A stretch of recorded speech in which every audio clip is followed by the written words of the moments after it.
Hello everyone, in this video I'll show you how to kill the True Asura bosses, the Diamond Blossom, the Blazing Rose, and the Lily of Night. You gain access to these bosses when doing the Lament mission of the Secret Library quest. This guide will not be a complete guide on how to gain access, but how to efficiently run the bosses if you want to add these to your daily rotation to unlock them in the Bosstiary, assuming you already have the required items from doing the bosses once before. Make sure to bring a Dwarven Ring to make it easier to run through, as all of the Asuras and True Asuras will make you drunk. Also, you need to have the eye key, assuming the door is closed, a non-metal red armor, for example a Doublet, and Silver Chimes. As you run into the Azura Palace, you'll be entering from the mirror spawn. Head to the southeast where you'll find a locked door. This is where you have to use the eye key. Follow the markers down to the next level and the first sword marker to the Diamond Blossom's room.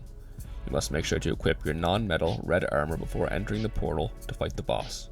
If you do not equip it, the boss will be unkillable. Once you're in the room though, you are able to put your regular armor back on. You can run the boss over field runes for extra damage. Other than that, the fight is straightforward. You can also use your familiars in these rooms for additional damage if needed. Remember to loot the bosses before leaving each room as well, because they do not hold a reward container. Once the boss is dead, you can hover your mouse over the question mark icon to the north, which will be the proper area to click after leaving this boss room to run to the next. This video idea was brought to me by Matthias Bynens, who is the admin for tibiamaps.io. He notified me of the new map markers that are available for download from tibiamaps.io that include the exact areas you need to click as you're running between all of the portals. They conveniently have place markers where you can hover your mouse before you leave a boss room, so when your map shifts as you leave the teleport, your mouse will be in the right location. Also, he showed me it was possible to run this route on level 420 Paladin. I'm not sure the minimum level I'd recommend for this. You could run it at level 400 or even lower perhaps, as the bosses themselves aren't too difficult. But even if you are a higher level of 800 or more, there's a good chance you're going to die if you end up getting trapped. These bosses aren't part of my normal rotation at the moment, but I used the test server as an opportunity to test the routes to make this video, as I was unfamiliar with the area myself. The next boss is the Blazing Rose.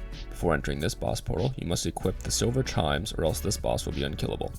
Again, you're able to equip your regular gear after entering the portal to fight the boss. You must make sure to loot this boss after killing to get the Perfume Falcon, or you'll be unable to fight the last boss.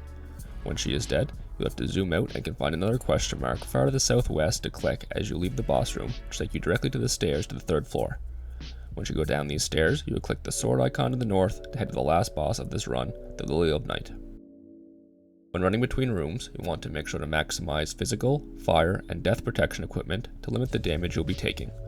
The biggest risk of getting trapped and dying is that True Asuras can go invisible, which can mess up your map click. You'll want to be ready to do AoE damage to force them to become visible when running through large groups, whether it is a rune or a mass sand.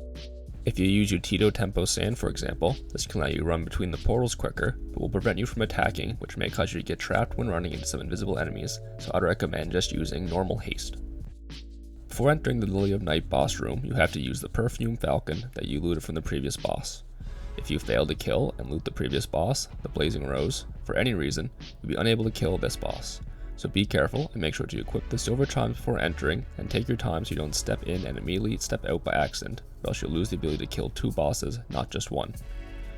Also, if the Lily of Night boss happens to be the boosted boss, you'll still not be able to kill it right away, because even if your cooldown is reset, you'll have to wait for your cooldown of the Blazing Rose to reset to allow you to loot the perfume. After you leave the Lily of Night room, you can again hover over the proper marker to allow you to run to the exit portal, which will teleport you back to the upper floors of the Azura Palace. This is much easier than attempting to run back through the floors. For all three of these bosses, there are no special strategies. They have around 25,000 health, you can use your familiar during the fights, and they don't drop anything special. All of these bosses are in the Archfoe category, which means you'll get 100 boss points total for 60 kills. They can be killed every 20 hours.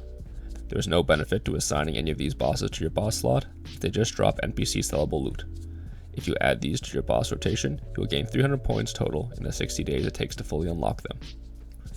Hopefully this video helps unlock these three bosses in your Bosstiary. If you found this video helpful, please like, subscribe, leave a comment below. Thanks for watching, and happy hunting.